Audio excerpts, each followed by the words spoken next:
Hey, are we gonna go make that video? Dude, give me a break. I'm still waking up. You realize it's like 1 o'clock? I stayed up really late last night arguing with people online and making memes, okay? Yeah, but you have like 19 unread messages. Oh, on the new chat thing? Yeah. Oh, yeah. So we got like this new live chat on the website.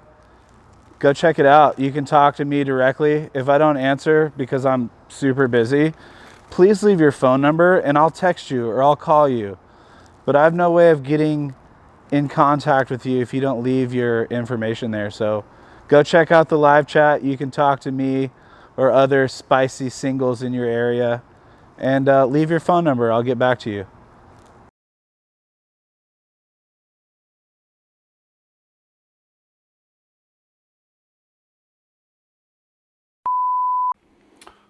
God damn it.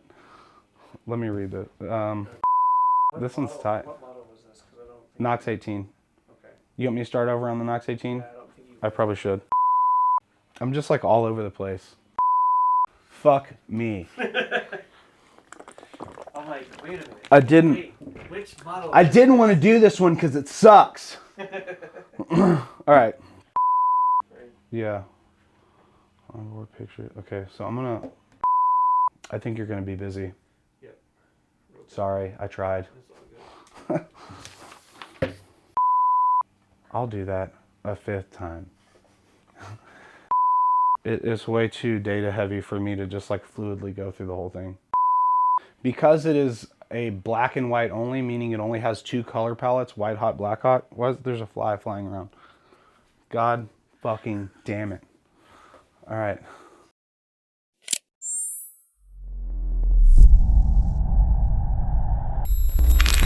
Welcome back to Custom Night Vision, the only source for bespoke night vision solutions. Today we're going to discuss helmet mounted thermals.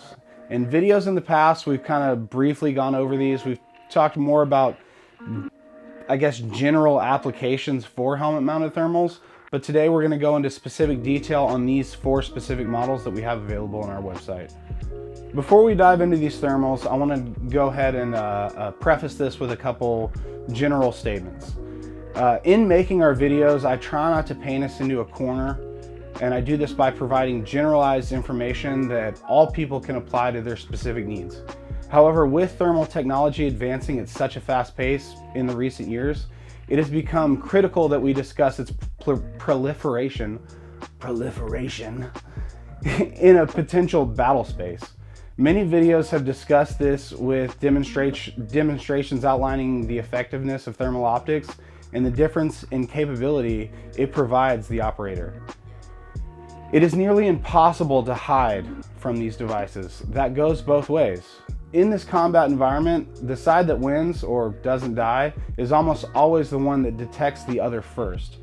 Furthermore, in some areas of the country, it is extremely vital that hunters utilize this technology to curb the scourge of feral hogs that wreak havoc on farms in the South. These packs grow, they form patterns of basically hiding during the day and moving, eating, and rutting at night. This dictates that the eradication must take place at night. The best way to find these animals is a thermal optic. This configuration has become very popular amongst individuals in both the hunting and tactical communities.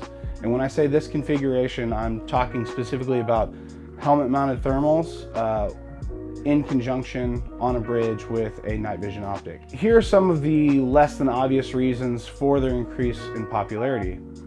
The economics just make sense. This is the most affordable way, relatively, to have both night vision and thermal detection capability on your face at your disposal. The practicality of it makes a lot of sense. Helmet mounting offers the operator freedom to move, drive, and shoot, while still maintaining the ability to both navigate in the darkness while retaining the ability to detect and resolve heat signatures. This application also provides the operator with flexibility to configure their helmet mounted optics into a myriad of different configurations while leaving their weapon systems in the same configuration they are already comfortable with, or while utilizing the equipment they already have. Now that I got that out of the way, we're going to start talking about these thermals. The first unit here on the table, the first product I have here on the table is the MH25. I try hard not to use notes, but forgive me, this is very data heavy, so I wanted to make sure I had everything in front of me at my disposal. The MH25 has been around for a long time. The current model is technically known as the version 2. I don't know off the top of my head what all changed, but I do know this one's better. It's a little bit more user-friendly, and I think that they changed the display inside of it, which as we go through these, you will see that that actually makes a big difference regardless of the performance of the rest of the optic. Just like the RH25, the MH25 has a 25mm objective. It has a 1x base magnification. It has a 50 hertz sensor sensitivity or sensor refresh rate and a 12 micron sensor pixel size. These are kind of the numbers that everybody looks for when they're shopping for a thermal. 640 resolution, 12 micron sensor pixel size. These are very important aspects of at least the front half of a thermal imaging optic. Again, 1x base mag. It does onboard pictures and recording. One of the features that sets these iRay thermals apart is the added pixel density provided by the AMOLED display. That's the actual screen that you look at, the digital display. Even though these thermals are only, or these thermal optics are only taking in a 640 resolution, 640 by 512, that's a pixel count, they are displayed to your eye on a screen that is 1280 by 960. So with that added pixel density, you get the a simulated better image or sensor sensitivity. I don't know if they're doing this in an effort to overcome some of the disparities between the technology in the imported thermals and the American thermals, but it's 50-50 when I show these different options to people which one they think has a better image. What it really comes down to is when you get out and use them, which one is going to detect and resolve images better. But at any rate, to the novice, that added pixel density in the display can sometimes mean a more desirable image quality for the user. So that was a lot of words. Sorry, it was hard for me to illustrate that to you, but take it for what you will. One of the weird things about the MH25 is it uses a kind of an odd size battery. It's a 16340. It can be powered externally with an external battery pack if that's your thing. That's an option you have. Both iRay thermals have a 5-year warranty. The MH25 is not really designed to be used as a dedicated weapon mounted thermal. It's really just a helmet mounted thermal or a scanner. So that's kind of one of the things that sets it apart from the RH25 that I'm going to talk about next. As far as specifications go, the RH25 and the MH25 are very similar. However, the RH25 adds the capability to be used as a weapon mounted thermal with native reticles built inside, or you can use it as a clip-on in front of your day optic. This is very appealing to people that don't want to set up a dedicated weapon system just for the purposes of using a thermal. That's what typically ends up happening with most avid thermal hunters. They end up setting up a weapon just to be configured with a thermal and they leave it alone. I will tell you that when you're using a dedicated thermal or dedicated rifle mounted thermal, it can kind of be a pain in the ass to zero them. So it would behoove you to zero it and leave it on the gun. You don't want to take it on and off all the time because, again, it can be a bit of a pain in the ass to zero them. As far as the technical specifications, I believe the sensors in these two are almost exactly the same. The display in the RH25 actually has slightly less pixel density. It is a 1024 by 786 in comparison to the 1280 by 960. Is this something you're going to notice? I'm not sure. I think it's kind of odd that this is the thermal that you would put in front of a day optic and magnify, and it has less pixels than the one that you're not going to do that with. Kind of weird, but I've personally used this RH25. This is our I guess demo. I've personally used this in front of a 10x optic and it's worked fine.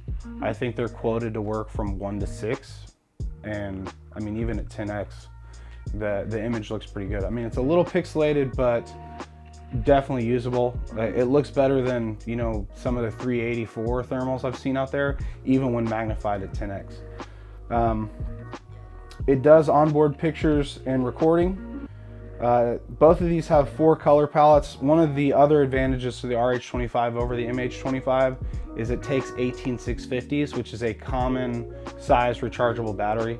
Most weapon mounted flashlights now either take an 18350 or an 18650.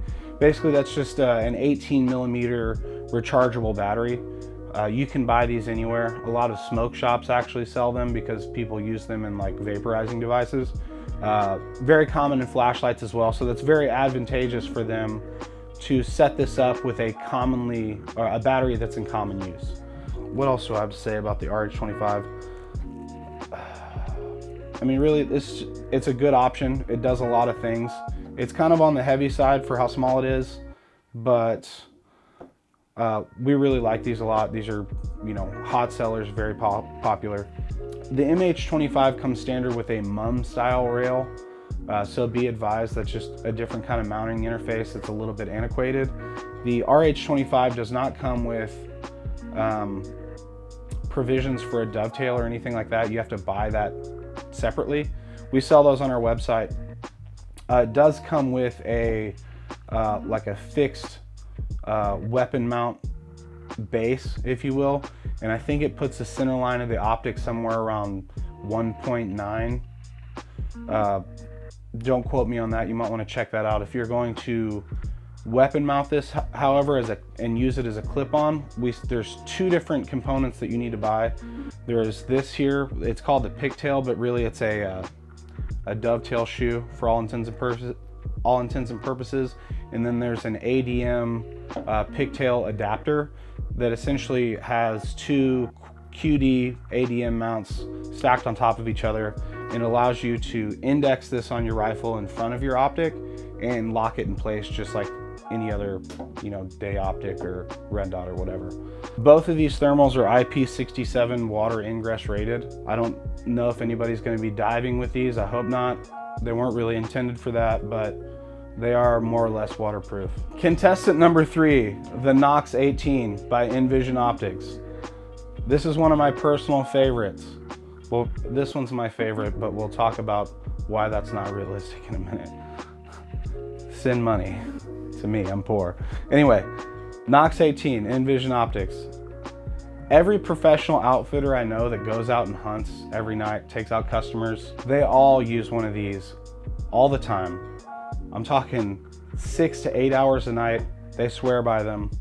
And these guys have access to whatever they want, but they all swear by this optic. Nvision is an American company, and it's not a very large organization, but they are dedicated to being transparent and honest, whereas some of the imported manufacturers can be shady at best, as far as like advertising and whatnot. Not to say these aren't good products, they're great products. If they weren't good products, we wouldn't sell them.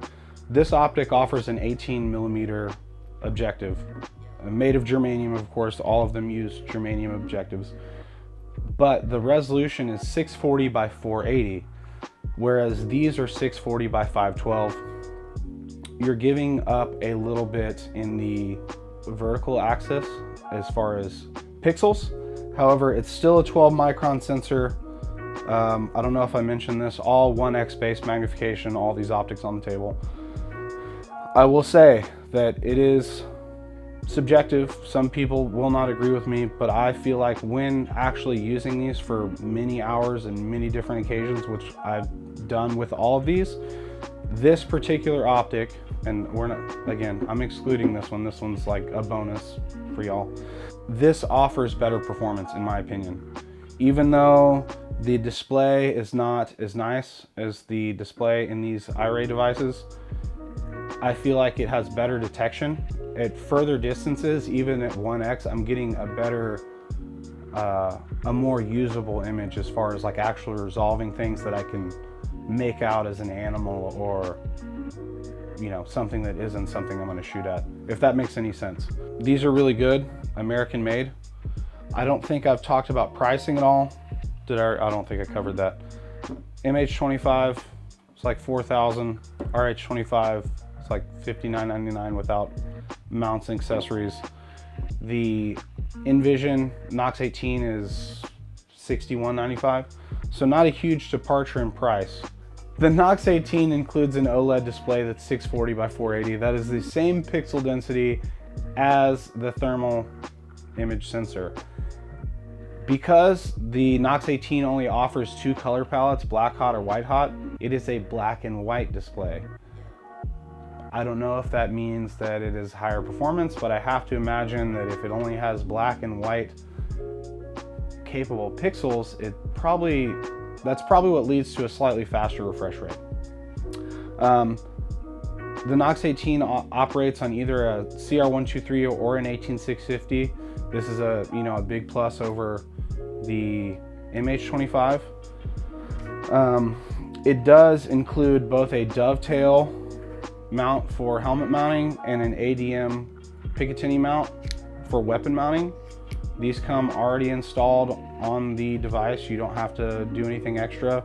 You don't have to buy any extra parts. It just comes straight out of the box like that. Both of these mounting solutions are removable. So if you wanted to stuff this in a pocket and just use it as a handheld scanner, you can do that and eliminate, this extra weight or snag hazard, whatever you want to call it. It does have a American style PVS 14 adjustable diopter. This is a huge advantage over the imported thermals. Historically, all these imported thermals have terrible optics. The eyepieces are terrible. This one's not so bad, but historically, they're bad. I've talked to some of these manufacturers about this, like, Jesus Christ, just put a PVS 14 eyepiece on them.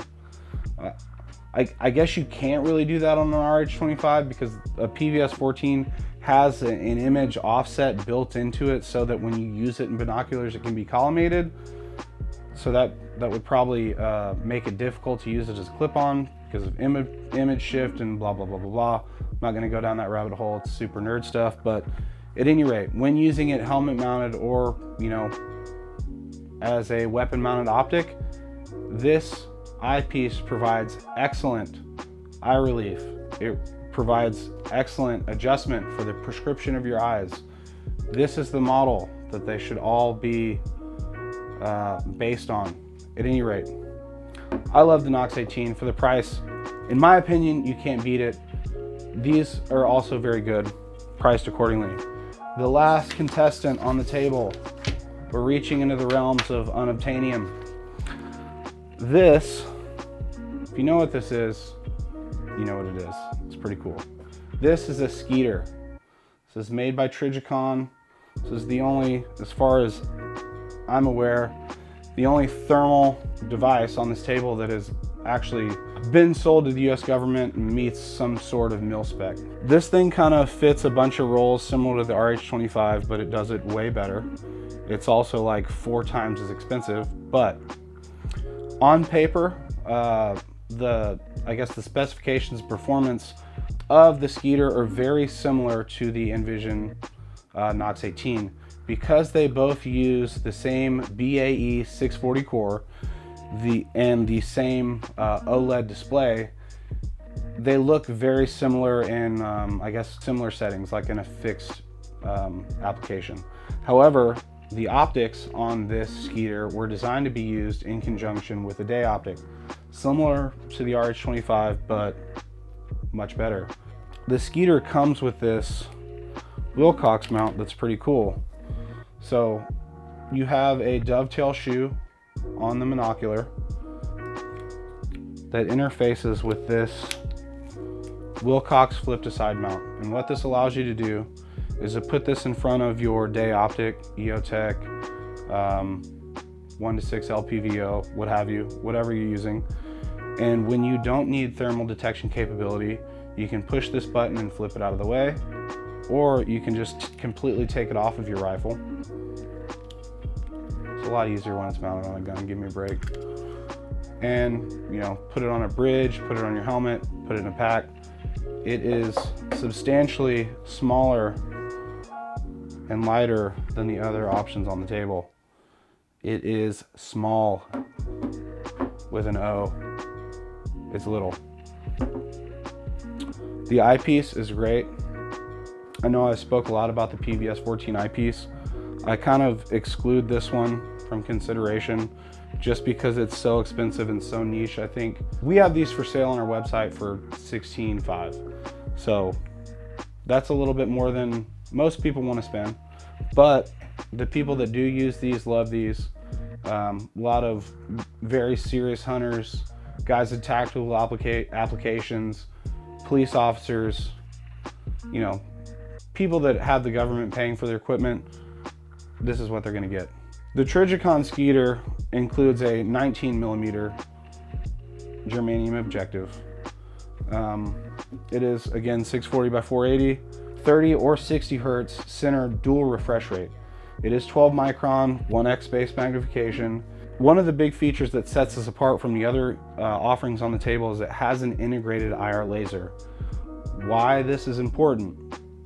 If you are operating with other people in a unit and you are the only one that has a thermal imaging device and you detect something in the distance that may be a threat, you can use this IR laser designator to lasso things and show people that are using traditional image intensification or night vision goggles what you're looking at. Hey guys, I see a thermal signature. It might be a bad guy. It might be just a big hot pile of trash. I don't know, but hey, check this out. If we all need to start shooting, this is where I'm shooting. So it's a very valuable feature to have on there. I'm not sure why more thermal manufacturers don't include that. The Skeet IR just kind of has like a cool factor because it is so exclusive. You don't see these a lot. They're pretty rare, but we have them for sale. If you're interested, you know, go check it out. I went over some of the pros and cons to each. In my personal opinion, pro for the MH25, great image quality. It's very versatile and it's priced well. Con being it's got the weird battery. The mounting system that it comes with isn't great, but that's kind of an easy fix. The RH25, it's hard to say anything bad about this optic. I mean, I've used this one extensively. We use it a lot for getting content like thermal video because the video that it puts out is very good. It's relatively lightweight. With the ADM mount accessory kit, you can do pretty much everything you would want to do with a thermal with this device. 18650 powered, that's a big plus in my opinion. I think the only con I can think of is the eyepiece is not great for helmet mounted use. It's not terrible, but when used in conjunction with the PVS 14, it does get kind of annoying. The eye relief is okay, but because the eyepiece is so small, it's going to really squish that image down. Hard to explain that without you actually being here to try it out, but just take my word for it. The NOX18, I don't really have any cons with this one other than that it's a little bit larger than the rest. These definitely look funky on a helmet next to a Tonto, or when you have two of them, they're pretty big. But in my opinion, this one's the best bang for the buck, unless you're really big on recording everything you do with a thermal. That's really the only downside to the NOX18 is that it does not have onboard recording. This would be my choice if it's my money. I don't think there are any cons to this, but I mean, if you spend this much money on a thermal, you probably shouldn't have any cons to speak of. So all these would work great in conjunction with a night vision monocular. I've used all four of them in conjunction with a night vision monocular, and I will say the eyepiece goes a long way. That can't go understated. I think that's about all I've got to say about these. If you have any more questions about any of these thermals on the table, please contact us, get down in the comments and tell us, you know, if I missed something, which I'm sure I did. Yeah, I'd like to know about it.